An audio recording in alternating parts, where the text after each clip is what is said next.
And one of the other monumental shifts that I saw this week, and I'm going to share this with you, and we're going to jump into some discussion. This has to do with the Singapore, well, let's see, Singapore Parliament. And this gentleman is talking about Singapore putting money in their budget to go back and retrain everybody in the country on AI.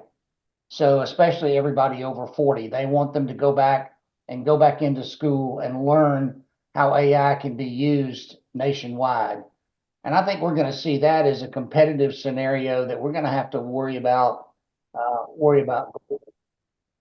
And then today we're going to look at the pros and cons, considerations, and the introduction of AI into K through 12 and university. Again, failure is not an option. And one of the places I would like to start, we have a scenario that's going on here that is in Georgia, where one of the students at one of the universities used Grammarly to have it correct the spelling in her paper. And other aspects of the school had said, yes, use it, it's great. It was advertised to be used that way. But there was one professor that had said, don't use it or don't use any AI tool. And this lady used it, not understanding that Grammarly was an AI tool. The professor gave her a 0 on the exam, and now she's on academic probation. So we're going to look at a lot of different aspects of how AI should be brought in. We're going to start at the college level, and then we're going to work down into the education level for K through 12. Perspectives that I thought we would look at are if full AI is allowed, hybrid AI, which is obviously allowed in some places, or in some schools, AI is just plain not allowed. Then there's going to be the question about how do you define it?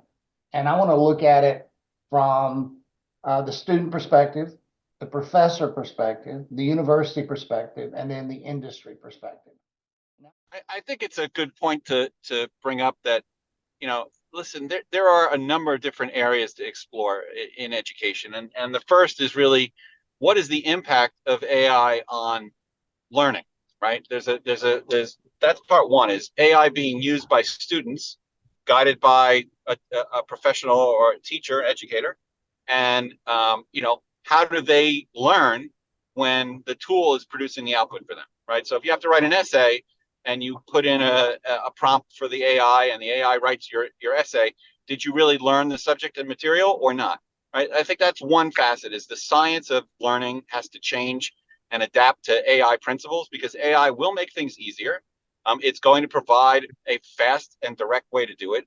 It can be used for brainstorming. It can be used for a lot of different things, ideation especially, right? Then you have the administrative tasks of education itself, which is managing administrative tasks, including but not limited to developing tests, developing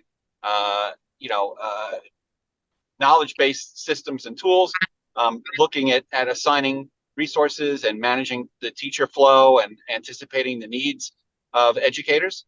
And, again, how AI can be introduced into the everyday business of running a school, right?